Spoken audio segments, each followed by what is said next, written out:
Yano nga gisaulog ang ika-25 katuig nga Charter Day sa Talisay City. Nag-wreath laying sa nagduso nga mamihimong syudad ang Talisay. Ano ang report ni Marie Dumabo?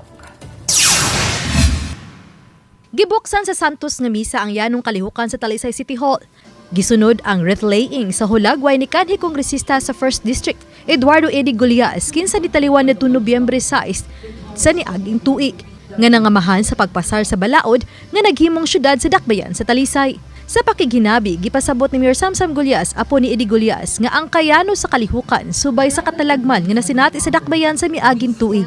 Apan iyang gimug-atan nga bisan pa man sa mga pagsulay, nagtinabangay ang tanan alang sa pagbangon. It's been 25 years, daghan natang naagian.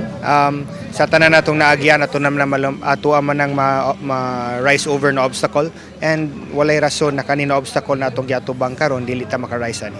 Sa programa ginihang buntag, gipasidunggan ug gihatagan og ganting salapi ang liba ka mga Talisaynong atleta nga nakasakmit og gold, silver ug bronze medals sa dagkadiyang sports atol sa SEA Games sa Thailand niadtong December. Very happy and proud kay di jud kanang lalim ang preparation for the SEA Games. Dagan kay challenges na nagiagian for this. Ako kay na food poison ko sa Thailand, and then I think like biggest challenge kay balancing school and sports. If you really want to start us, just start.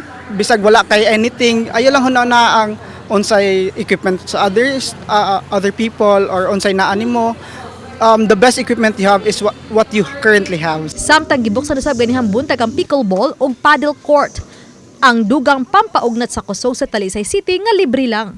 Sa itong mga Talisaynon nga interesado niini na sports, ako silang yawag nga moani sa City Hall, no? Maka-experience niini atong bag-o na mga sports facilities gi-open sa syudad sa Talisay. Samtang ang highlight ning tuiga nga Charter Day ang mass wedding nga gisaulog niadtong Huwebes, January 8. Diin 76 ka mga couples ang nakabenepisyo. Gisaulog ang mass wedding sa 13 ka mga pari. Paghatag sa damgo sa mga magkiayon nga nagpuyo-puyo kaniadto sud na sa pipila ka tuig, samtang ang uban gikasal sa huwis. Karon nakasal na gyud sila sa simbahan.